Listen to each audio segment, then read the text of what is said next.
If you're going to use Dungeons & Dragons or any other role-playing game in the classroom, or even if you're teaching new players, then you need what we in the teaching world call manipulatives. Manipulatives are tactile objects that make intangible or vague concepts concrete for the student. In Dungeons & Dragons, we're talking about maps, dice, and figurines. These kind of things help people feel immersed into the game. Now, public education has systematically drummed the creativity out of most students today. Talk to any elementary school student about school and odds are they're pretty excited about what they do.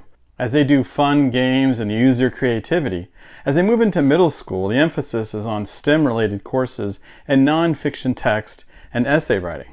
There's little room for the fun reading and writing short stories and poems. Aside from some who have art and some in music, there's very little outlet for exercising creativity. Consequently, you need these items to help the players visualize what is happening in the game. Now I know what you're thinking, of course we need maps, dice, and figurines. That isn't a new idea. No, but the problem becomes, how do you have enough for everyone? How do you have enough dice for every student to have their own set of dice? How do you have enough figurines for every player? How do you have enough maps for all of your groups?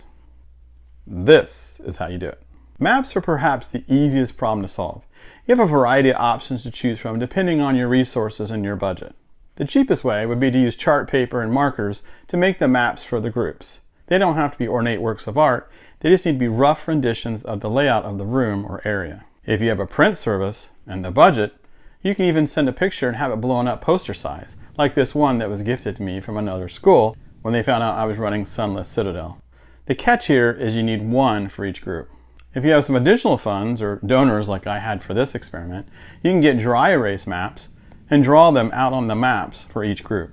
You could even go with a map book like this one from Low Key Battle Mats, which are pretty rugged and then can take some reuse class after class, but they're a little more pricey. Every new player needs dice, and ideally they have their own set. But how do you give everyone their own set of dice? In a classroom, this means up to 30 sets of dice. I found this big bag of dice that has 26 sets of dice on Amazon. There are some smaller bags on there as well. These are perfect because they're individually wrapped in sets and come with their own little dice bags. With this bag and in a smaller bag, I was able to give each group a set of dice for each individual member. They really like the different shapes and rolling dice, which is part of the fun of D&D. The toughest nut to crack for me was how to give each player their own figurine. I wanted them to have a game piece that they could move around the board and see where they were on the map.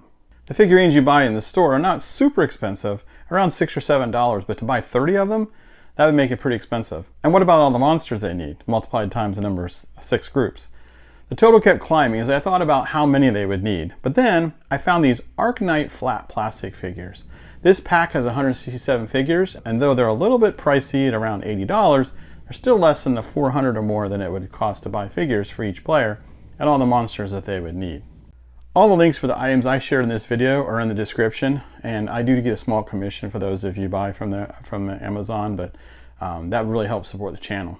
I'd love to hear any ideas that you have for mats, figures, or dice, or any other ways to add immersion to the classroom. Please put those down in the comments. And then with that, class dismissed.